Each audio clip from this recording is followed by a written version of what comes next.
Cooking च्यानलमा हजुरहरु सबैलाई स्वागत छ। आज चाहिँ म पास्ता बनाउन जाँदैछु।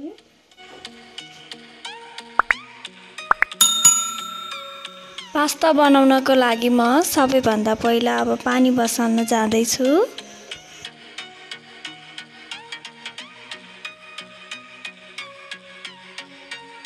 यो म तातो पानीमा यसमा म थोरै तेल हाल्न जाँदैछु।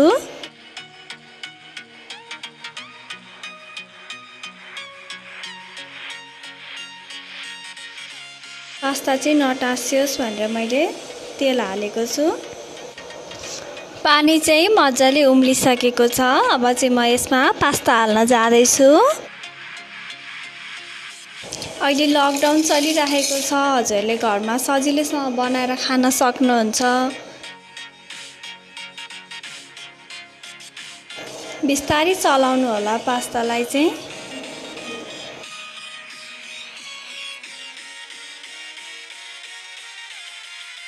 अलिअलि गर्दै यो पास्ता उम्लिन थालिसक्यो। पास्ता हालिकन पनि म यसलाई 2-3 मिनेट जति यसरी नै पकाउँछु। अब चाहिँ हाम्रो पास्ता रेडी भइसक्यो। अब म चाहिँ यसलाई अफ गरिदिँदैछु।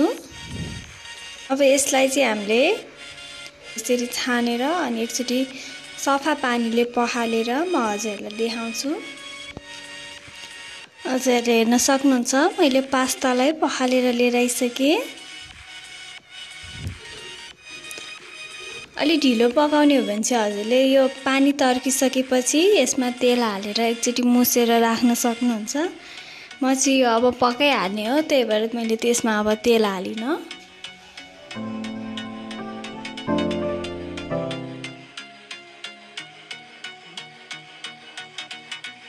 मैले सनफ्लावर तेल हालेँ।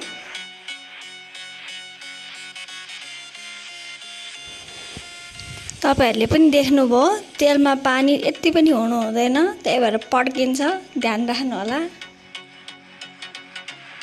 म चाहिँ फर्स्टमा प्याज हाल्न जाँदैछु।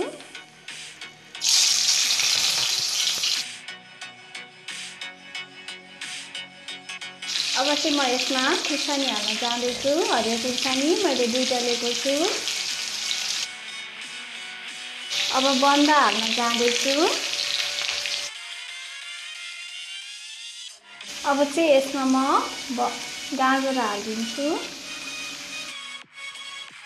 अब क्याप्सिकम।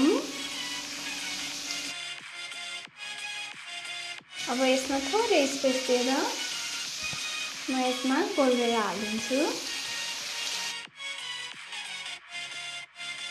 अब यसमा चाहिँ म थोरै माथिबाट बेसार हाल्दिन्छु गोलभेडामा। थोरै नुन, गोलभेडा अलिक छिटो पाकोस् भनेर। नुन स्वाद अनुसार हाल्नु होला। थोरै जिराको धुलो, जिरा र धनियाको धुलो। पछि गोलभेडा भएको ठाउँलाई राम्ररी छोपिदिनु होला। ग्यासलाई सानो पारिदिने। अब यसलाई म छोपिदिन्छु। 2 मिनेटको लागि मैले यसलाई छोपिदिन्छु।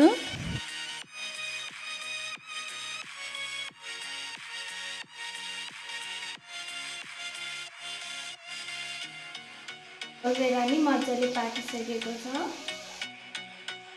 अब चाहिँ यसमा म सोया सस हाल्न जाँदैछु। Ketchup, tomato ketchup.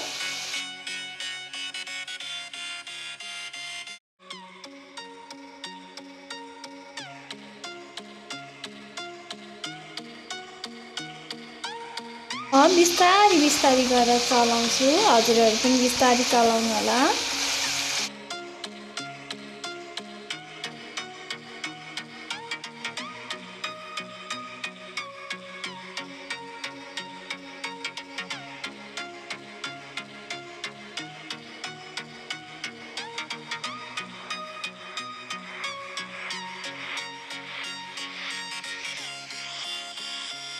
अब चाहिँ म पास्तामा रेड चिल्ली पाउडर हाल्दैछु। यो चाहिँ कश्मिरी लाल मिर्च हो। यो धेरै पिरो हुँदैन, यो कलरको लागि मात्रै हो।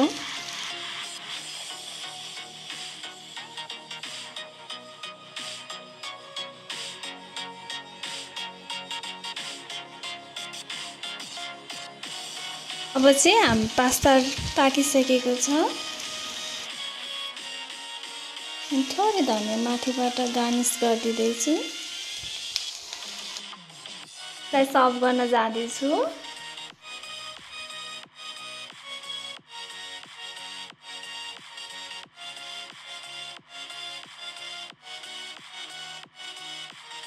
हजुरले यसमा केचप र अचारको पनि प्रयोग गर्न सक्नुहुन्छ।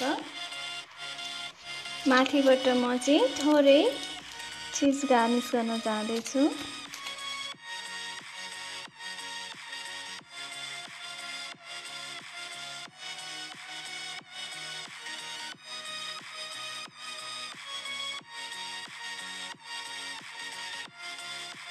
हजुरलाई मेरो रेसिपी कस्तो लाग्यो? मन पर्यो भने लाइक, कमेन्ट, सेयर, सब्स्क्राइब गर्न नबिर्सिनु होला।